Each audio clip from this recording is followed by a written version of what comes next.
انتظام کرنے والے کا اکرام اس لیے کیا گیا کہ ان سب کی مجموعی محنت سے الحمدللہ قرآن کریم کی تکمیل ہوئی۔ تو یہ در حقیقت اکرام قرآن کریم کا اکرام ہے، اور جب کوئی مکرم چیز سے جڑ جاتا ہے تو وہ بھی مکرم ہو جاتا ہے، قابل اکرام ہو جاتا ہے۔ تو اللہ نے قرآن سے جوڑ کر اکرام کا موقع دیا، اور اکرام کرنے والے بھی اکرام کے مستحق ہیں کیونکہ انہوں نے قرآن کا اکرام کیا ہے۔ اللہ تعالی ہم سب کو قرآن کریم کے تمام معانی مفاہیم کی فہم کے ساتھ قبر میں اور حشر میں قرآن کی شفاعت و سفارش نصیب فرمائے۔ قرآن کی تکمیل الحمدللہ تراویح میں ہوئی۔ حالات سے لگ رہا ہے کہ شاید آج کی تراویح آخری تراویح ہو۔ عرب ممالک میں چاند کی اطلاع ہو چکی ہے، لیکن یہ کوئی ضروری نہیں ہے۔ اللہ چاہے تو اللہ ہم سے 30 روزے بھی رکھوا لے تو مزید خوشی کی بات ہوگی کہ ہم 30 روزہ رکھیں، لیکن بعض لوگ اس موقع پہ کہتے ہیں کہ 30 نہیں ملا، افسوس کا اظہار کرتے ہیں۔ نہیں، ہمارا کام ہے سموتات، مالک ہمارا اللہ ہے، ہم سے جب اس حال میں جتنا کروائے وہی کرنا ہماری ذمہ داری ہے۔ وہ 30 روزے رکھوا دے اس کی مرضی، 29 روزے رکھوا کے 30 کا انعام دے دے اس کا کرم، اس کی مرضی۔ ہمارا کام تو سمع و طاعت ہے، جیسا وہ چاہے وہ ہمیں کرنا ہے۔ تو الحمدللہ قرآن کریم میں تراویح میں 30 پارے مکمل ہوئے، مکمل قرآن کریم ہوا، اور تراویح یا تو آج مکمل ہوگی یا کل مکمل ہو جائے گی، اللہ کی جیسی مرضی ہو۔ ابھی آپ کا مجمع دیکھ کر کے مجھے ایک بات ذہن میں آتی ہے تو میں امانت کے طور پہ آپ کے سامنے عرض کر دیتا ہوں، چونکہ آپ لوگ تھکے بھی ہوں گے، ضروریات بھی ہوں گی، انشاءاللہ مختصر بات کی جائے گی۔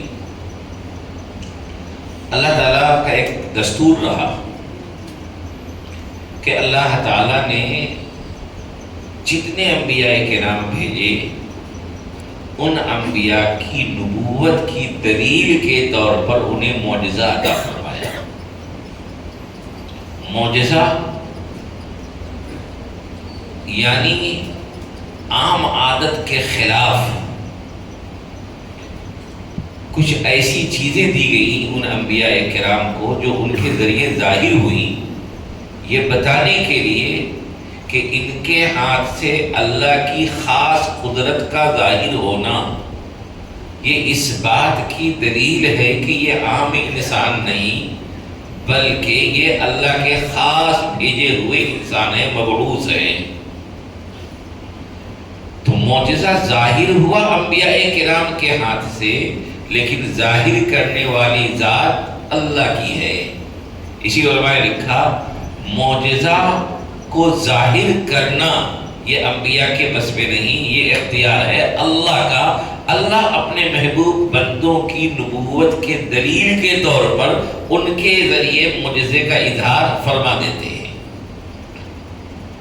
اور اللہ کی قدرت تو ہر چیز میں ہر وقت روشن ہے، عیاں ہے۔ یہ اور بات ہے کہ ہم اسے دیکھ نہیں پاتے۔ مثال کے طور پر رات کی تاریکی سے دن کا نکل جانا اور دن کے اوپر رات کی چادر کا تن جانا اور رات کا آ جانا، یہ کیا ان کی قدرت کی دلیل نہیں ہے تو اور کیا ہے؟ کون ہے جو ایسا کر سکتا ہے؟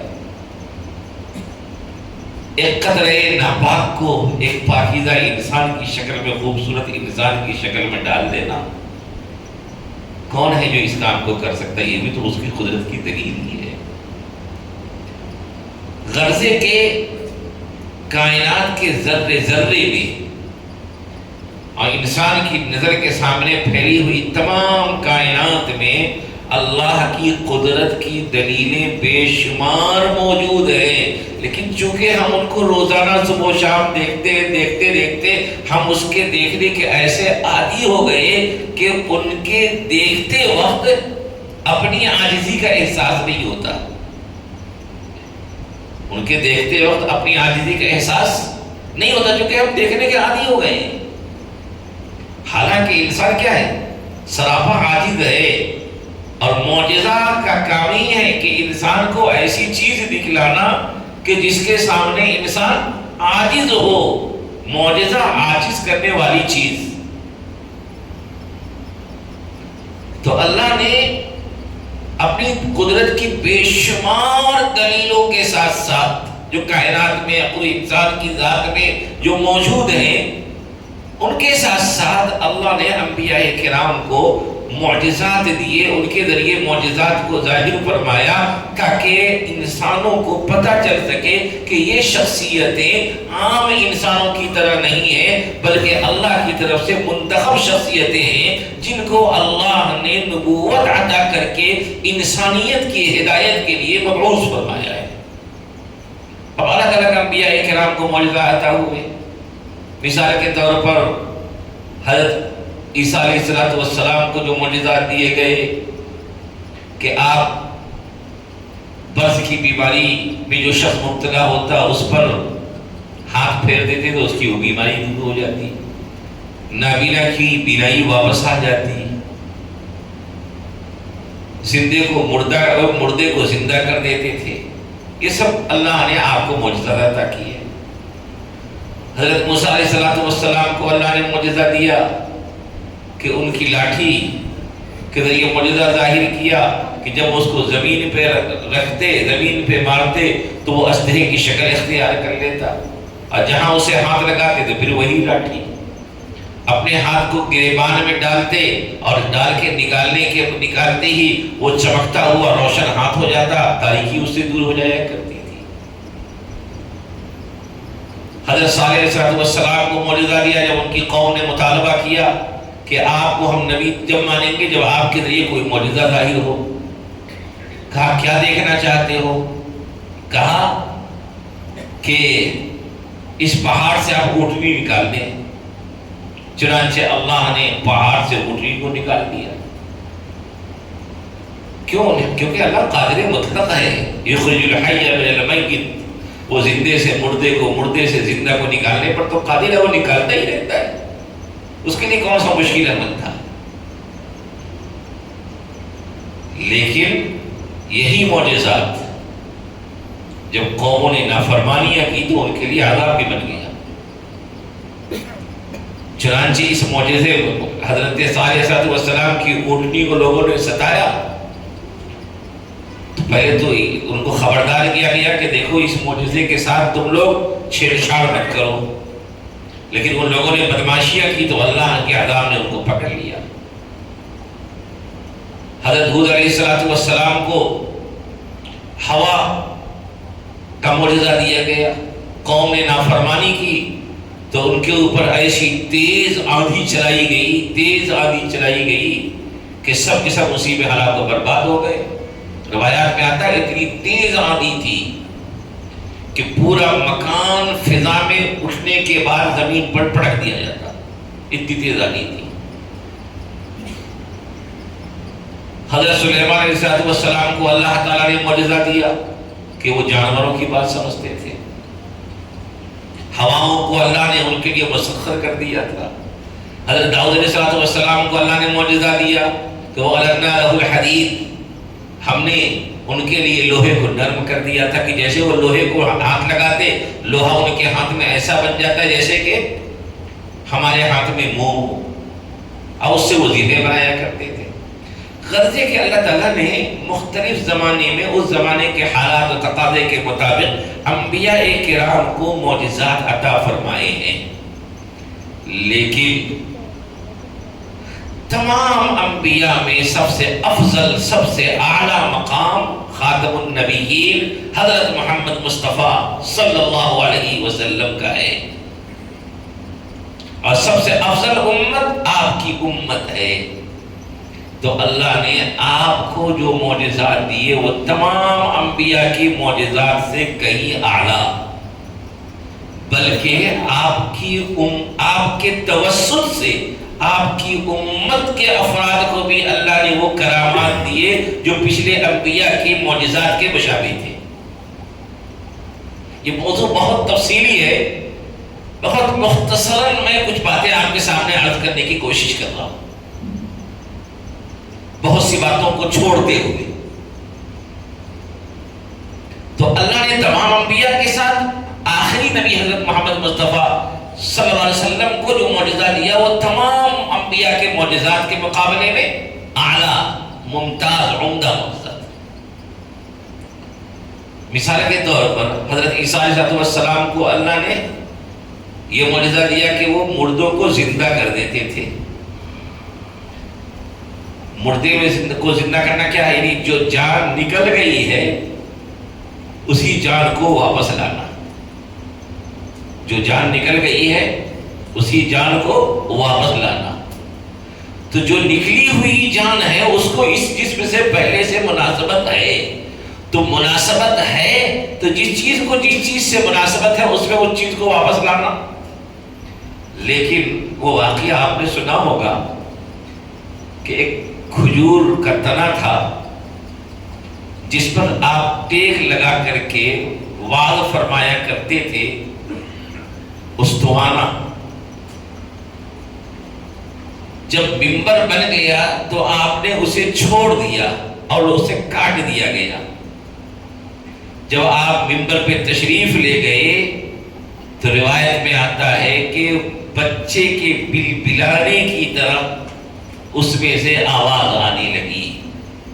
آج بھی وہ استوانہ ریاض الجنہ میں منبر رسول کے سامنے، استوانہ حنانہ کے سامنے مدفون ہے۔ اب بتائیے، ایک جان کو جاندار میں ڈالنا، اس سے بڑا معجزہ کیا ہوگا کہ جو بے جان ہے، اگر کسی لکڑی کے اندر ہریالی آ جاتی تو چلو بھائی اس کے اندر اس جیسی چیز آ گئی، لیکن ایک لکڑی کے اندر جس کے اندر حیوانی قوتیں نہیں تھی، یہ رونا، بولنا، چیخنا، یہ حیوانی قوت ہے، صفات ہے، وہ صفات پیدا ہو گئی نبی اکرم صلی اللہ علیہ وسلم کے ذریعے۔ یہ تو اس معجزے سے بڑا معجزہ تھا۔ آپ کے اشارے پہ درخت چلنے لگے، درخت کا چلنا، یہ چلنے کی قوت پیدا ہو جانا، یہ تو معجزہ تمام معجزات میں سب سے اعلیٰ۔ آپ کی انگلیوں سے پانی کا بہنا شروع ہو جانا، تو تمام انبیاء کے معجزات کے مقابلے میں اعلیٰ معجزات نبی اکرم صلی اللہ علیہ وسلم کو عطا کیے گئے، اور سب سے زیادہ معجزہ عطا کیے گئے۔ حتیٰ کہ علماء نے شمار کیا ہے تو تقریباً 300 سے زیادہ معجزات نبی اکرم صلی اللہ علیہ وسلم کو اللہ نے عطا فرمائے۔ ان تمام معجزات میں جو نبی اکرم صلی اللہ علیہ وسلم کو عطا کیے گئے، سب سے اہم ترین معجزہ جس کا معجزہ ہونا قیامت تک باقی رہے گا وہ قرآن کریم ہے۔ قرآن کریم، جیسا کہ میں نے کہا کہ معجزہ کیا ہے؟ معجزہ ظاہر ہوتا ہے نبیوں کے ذریعے، لیکن اس کے پیچھے جو فعل ہوتا ہے وہ اللہ کا ہوتا ہے، وہ اللہ کا اختیار ہوتا ہے۔ تو قرآن اللہ کے نبی حضرت محمد مصطفیٰ صلی اللہ علیہ وسلم کو عطا کیا گیا۔ قرآن اللہ کا کلام ہے، لیکن یہ ایسا کلام آپ کو دیا گیا کہ اس جیسے کلام کو پیش کرنے سے اس وقت کے بھی بڑے سے بڑے صاحب زبان عاجز تھے، بعد کے ہر زمانے میں عاجز رہے اور قیامت تک عاجز رہیں گے۔ اس جیسا مضمون، اس جیسا میٹھا کلام، اس جیسی معنویت والا کلام، اس جیسا عمدہ بلیغ و فصیح کلام قیامت تک لانا ممکن نہیں ہے۔ قرآن کریم نے اعلان کر دیا فَلْيَأْتُوا بِحَدِيثٍ مِثْلِهِ۔ ان کو قرآن کے بارے میں شک ہے کہ یہ انسان کا کلام ہے، اللہ کا کلام نہیں ہے، تو ایک آیت، 10 آیت، 10 آیت نہیں تو ایک آیت نہیں تو آیت کا ایک ٹکڑا نہیں تو فلیاتوا بحدیث مثلہ، اس جیسی ایک بات بھی بنا کے پیش کرتے. لا یاتون بمثلہ ولو کان بعضهم لبعض ظہیرا.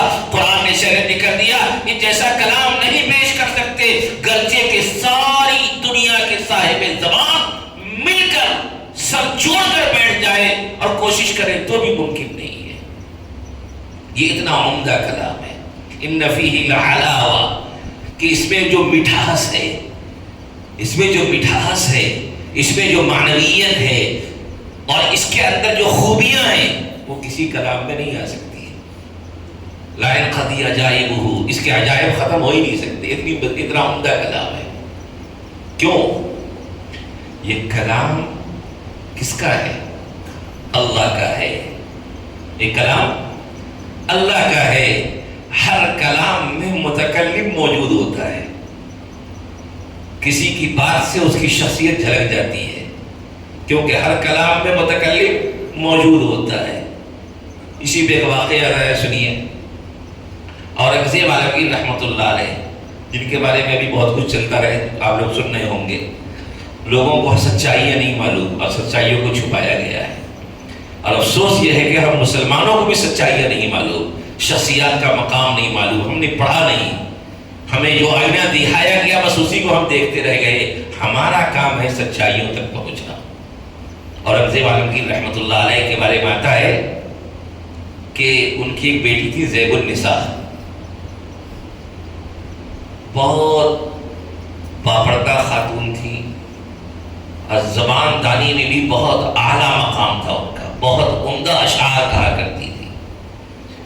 تو ان کے لکھے ہوئے کلام کو بڑے بڑے شاعروں کے درمیان پڑھا جاتا تھا. خود نہیں پڑھتی تھی، کوئی ان کی طرف سے آگے پڑھا کرتا تھا. تو کہتے قدر جوہر شاہ داند یا کہ دانت جوہری.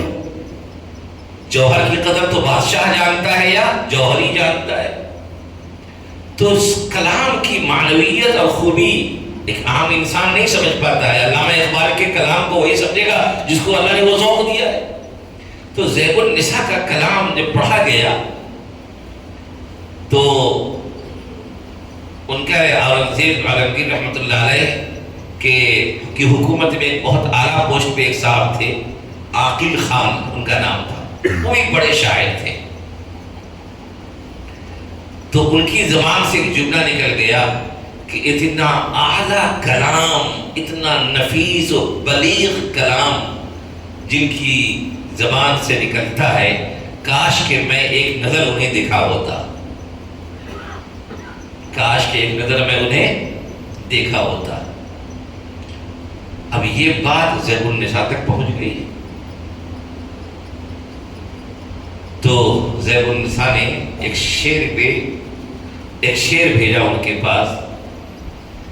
اس کا یہ تھا: در سخن مخفی منم در بوئے گل، چون بوئے گل در برگ گل.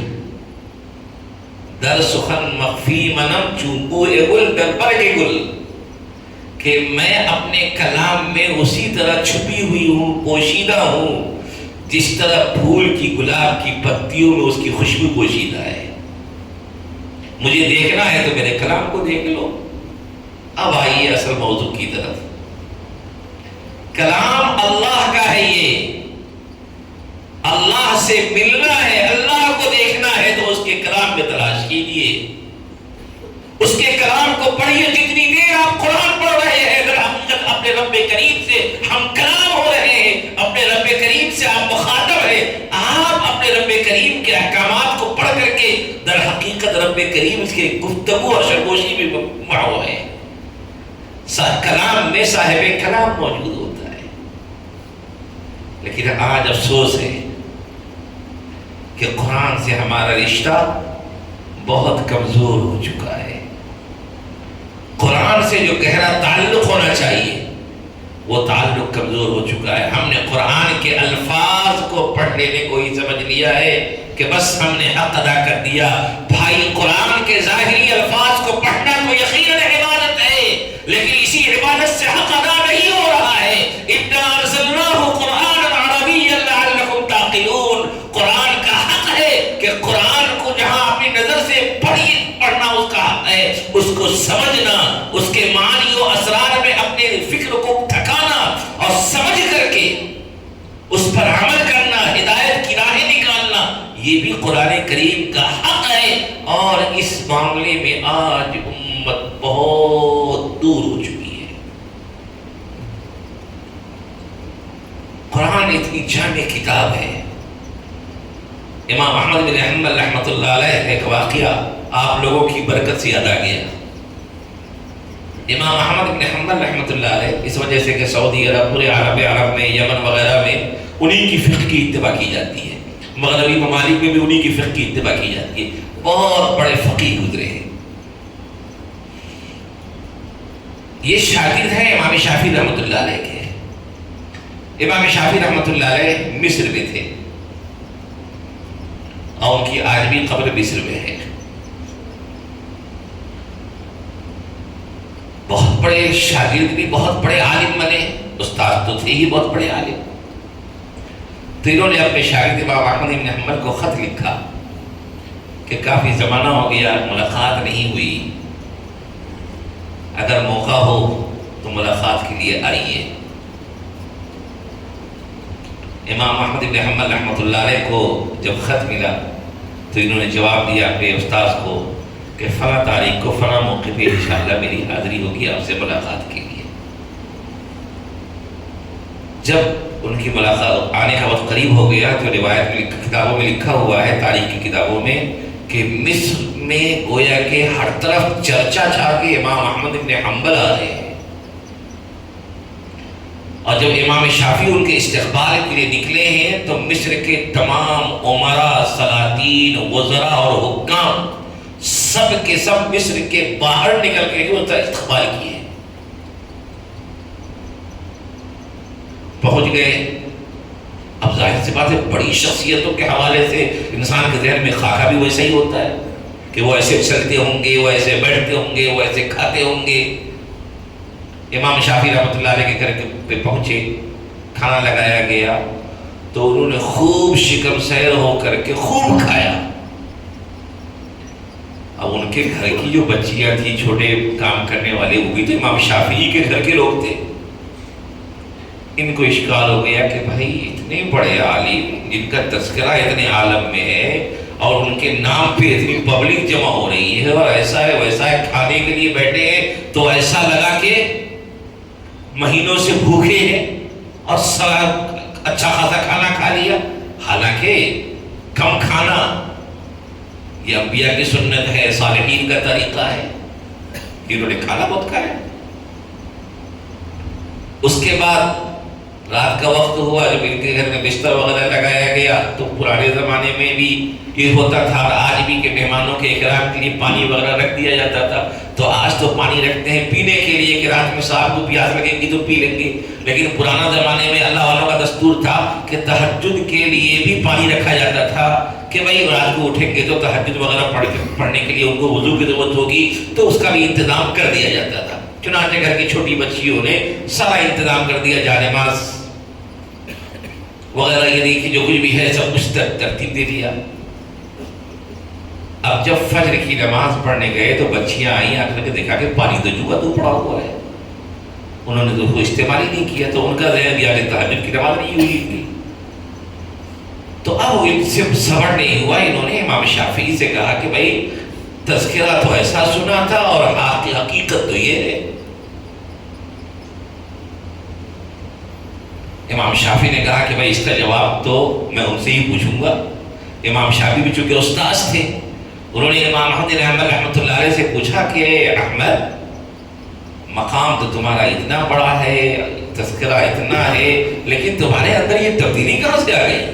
میں تو کچھ اور سوچتا تھا لیکن تبدیلی دیکھ رہا ہوں۔ امام احمد بن حنبل رحمۃ اللہ علیہ نے فرمایا کہ دیکھیے جو چیز آپ دیکھ رہے ہیں اس کی وجہ میں بتا رہا ہوں۔ میں نے آج تک اتنا حلال و طیب کھانا کہ جس کے کھاتے وقت ہر لقمے سے انوارات و برکات نظر آ رہے ہوں، آج تک مجھے کبھی میسر نہیں ہوا تھا۔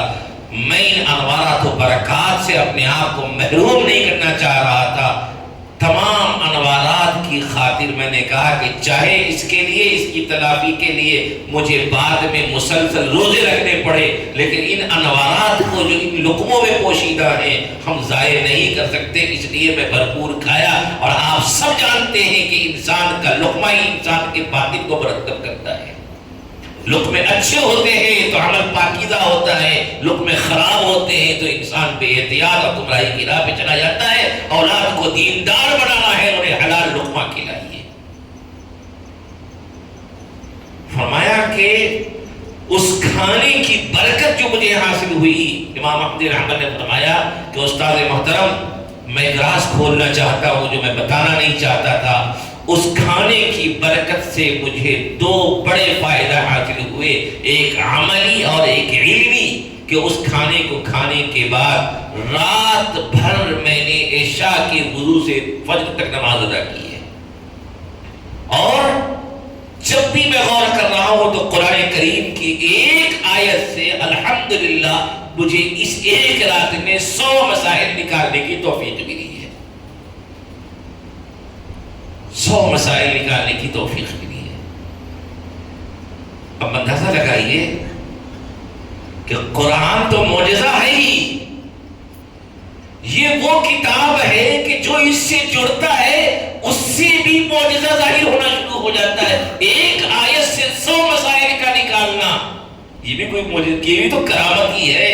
اس لیے قرآن وہ معجزہ ہے کہ اس سے جڑنے والا بھی صاحب کرامت بن جاتا ہے۔ مثال کے طور پر بہت دور نہ جائیے، اپنے ہندوستان میں ہی حضرت خواجہ معین الدین اجمری رحمۃ اللہ علیہ کیا تھے؟ قرآن سے ہی جڑنے والے تھے نا۔ لکھا ہے کہ ان کے ہاتھ پر 9 لاکھ لوگ مسلمان ہوئے۔ تو قرآن وہ عظیم کتاب ہے کہ وہ خود تو معجزہ ہے ہی، جب انسان اس سے جڑ جاتا ہے تو اس سے بھی کرامتوں کا ظہور شروع ہو جاتا ہے۔ معجزہ تو نہیں کہیں گے کیونکہ معجزہ اور کرامت ایک اصطلاحی لفظ ہے۔ خلاف عادت کوئی چیز کسی نبی کے ذریعے ظاہر ہو تو وہ معجزہ ہے، خلاف عادت کوئی چیز نبی کے علاوہ کسی اور سے ظاہر ہو تو وہ کرامت ہے۔ اور جو متبع شریعت نہ ہو، گمراہ ہو، بددین ہو، اس کے ذریعے اگر کوئی چیز ظاہر ہو تو وہ معجزہ بھی نہیں ہے، وہ کرامت بھی نہیں ہے، بلکہ وہ نظر بندی ہے۔ اس کے لیے اور بھی دیگر الفاظ ہیں۔ غرضے کے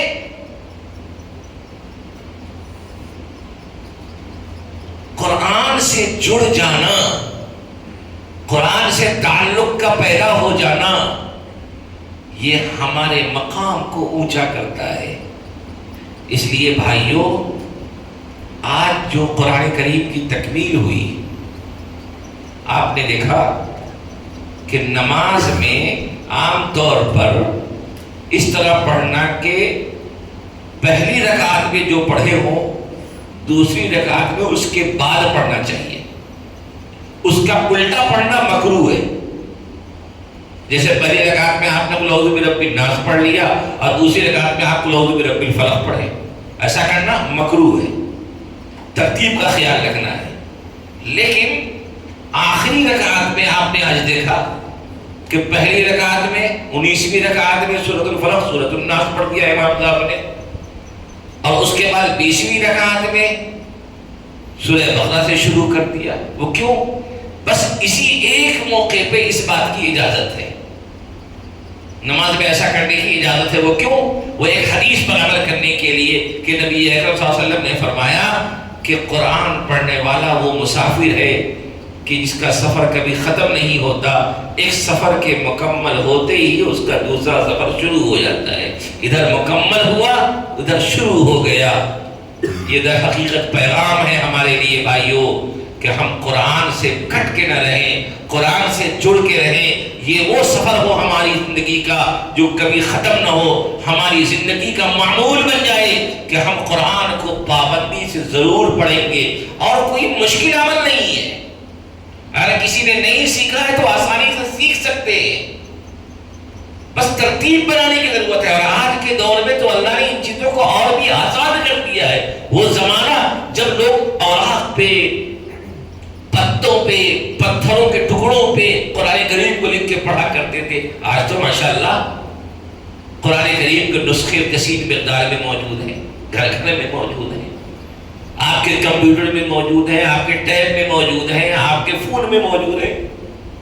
یہ سب در حقیقت اللہ کی طرف سے حجت کی تکمیل ہو رہی ہے کہ دیکھو ہم نے تو تمہارے لیے وہ چیز تک رسائی آسان کر دی، تمہارے دل کا شیطان تمہیں وہاں پہنچنے دے رہا ہے کہ نہیں دے رہا ہے، یہ محاسبہ تمہیں کرنا ہے۔ تو کہیں ایسا نہ ہو کہ آج کی یہ سہولتیں ہمارے لیے وبال جان بن جائیں، پکڑ کا ذریعہ بن جائیں۔ اس لیے بھائیو اپنے آپ کو قرآن سے جوڑیے۔ نہیں پڑھنے آتا ہے تو پڑھنا سیکھیے۔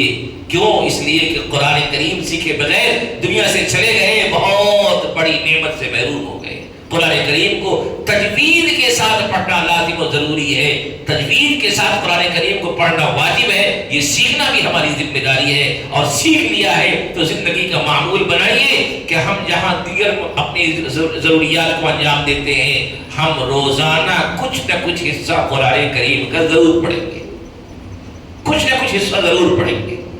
اور اس کے لیے آسان طریقہ آپ معمول یہ بنا لیجئے کہ ہر نماز سے پہلے یا نماز کے بعد، جب بھی ہم نماز کے لیے تیار ہوں گے تو نماز سے پہلے موقع ہو تو نماز سے پہلے یا نماز کے بعد 2 صفحہ 3 صفحہ 1 صفحہ 5 صفحہ جتنی سہولت ہو ہم ضرور پڑھیں گے۔ اندازہ لگائیے اگر کوئی آدمی روزانہ ہر نماز میں 1 صفحہ پڑھتا ہے تو 5 نمازوں میں 5 صفحے ہوں گے۔ حافظی قرآن میں 20 صفحے کا 1 پارہ ہوتا ہے تو 4 دن میں 1 پارہ ہو جائے گا۔ اب اندازہ لگائیے اس طریقے سے پورے مہینے اور مہینہ چند مہینوں میں 1 سال میں کئی ختم ہو جائیں گے۔ 1 سال میں 1 صفحہ بھی اگر پڑھتے رہے ہر نماز کے وقت میں تو 1 سال میں کئی ختم ہوں گے۔ بس تھوڑی سی ترتیب بنانی تو بتاؤ 1 صفحہ پڑھنے میں کتنا ٹائم لگے گا؟ مشکل سے 1.5 سے 2 منٹ۔ اگر بہت اٹک اٹک کی بھی پڑھیں گے تو 1.5 سے 2 منٹ لگے گا۔ کیا آپ کو اپنی آخرت کے لیے 1.5 سے 2 منٹ بھی نہیں ہے؟ اتنے بھی ہم ایمان سے دور ہو گئے کہ 1.5 سے 2 منٹ اپنی رب کی اس محبوب کتاب کے لیے ہم نکالے کہ جس کتاب کے پڑھنے سے ہماری زندگی میں برکتیں آئیں گی، جس کتاب کو پڑھنے سے ہماری ہدایت کا فیصلہ ہوگا، جس کتاب کے پڑھنے سے ہمارے دل کا زنگ دور ہوگا۔ اور یہ وہ واحد کتاب ہے کہ جس کتاب کو جب ہم پڑھیں گے تو ہر حرف پر ہمیں تصدیقیہ ملے گی۔ آپ 1 صفحہ پڑھ کے جا رہے ہیں، خدا کی قسم آپ ثوابوں کا پہاڑ لے کے اپنے ساتھ جا رہے ہیں۔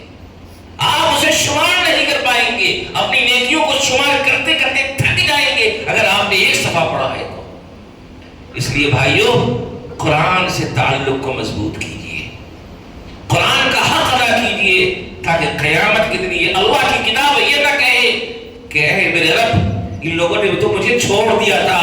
کتنا افسوس ہوگا اس وقت، کتنی شرمندگی ہوگی جب رب کریم کے سامنے رب کریم کا کلام ہمارے خلاف کھڑا ہو جائے گا، اور وہ کتنے خوش نصیب ہوں گے کہ جب ان کے لیے قرآن کی سفارش ہوگی کہ یا اللہ اس کو معاف کر دیجئے، اس کو جنت دے دیجئے، کیونکہ یہ مجھ سے جڑا ہوا تھا، مجھ سے تعلق رکھتا تھا، مجھے پڑھا کرتا تھا۔ تو قرآن کی سفارش بھی ہوگی، اس سفارش کو پانے کے لیے قرآن سے جڑنا ضروری ہے۔ یہاں ایک واضح کر دوں مسئلہ، اب ہر جگہ لوگ آسانی تلاش کرتے ہیں۔ قرآن سے جڑنے کے لیے ضروری ہے کہ اس کے عربی متن میں قرآن پڑھا جائے، اس کا جو عربی متن ہے جو اللہ کی طرف سے نازل کرتا ہے۔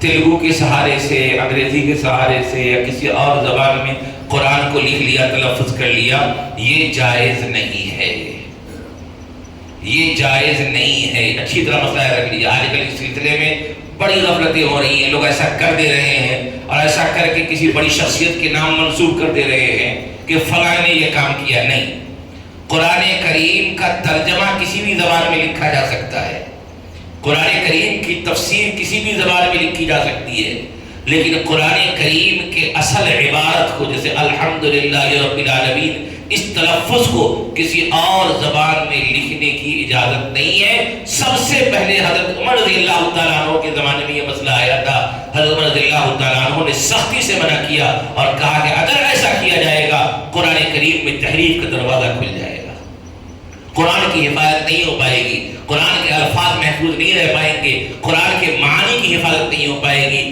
اس لیے قرآن کریم کو کسی اور زبان کے سہارے پڑھنے کے بجائے اس کی عربی زبان کو سیکھ کر اس کے عربی زبان میں پڑھنا ہی ضروری ہے۔ یہ جو کوششیں بعض حلقوں سے ہوتی ہیں، یہ کوششیں اسلام میں پسندیدہ نہیں ہے اور ایسا کرنے کی اجازت نہیں ہے۔ اس مسئلے پر ماضی میں بھی کئی لوگوں نے مختلف دارالفتہ سے فتوے لیے ہیں، کتابوں میں یہی مسئلہ لکھا ہوا ہے کہ قرآن کو اس کے اصل عربی متن میں ہی پڑھنا ضروری ہے۔ اس کے لیے ہم کوشش کریں، جہاں ہم دیگر چیزوں کے لیے کوشش کرتے ہیں اس کے لیے بھی کوشش کریں۔ بہرحال آپ حضرات تو بہت سی باتیں سنتے رہتے ہیں، جانتے بھی ہیں، ہم دعا کرتے ہیں کہ اللہ تعالیٰ ہم سب کو قرآن کریم سے مضبوط تعلق عطا کر دے اور قرآن کریم کی تلاوت کی حلاوت اور قرآن کریم کا نور اور قرآن کریم کے ذریعے ملنے والی ہدایت، ان سب کا اللہ ہم سب کو مستحق بنا دے۔ وآخر دعوانا الحمدللہ رب العالمین۔ دعا کر لیں۔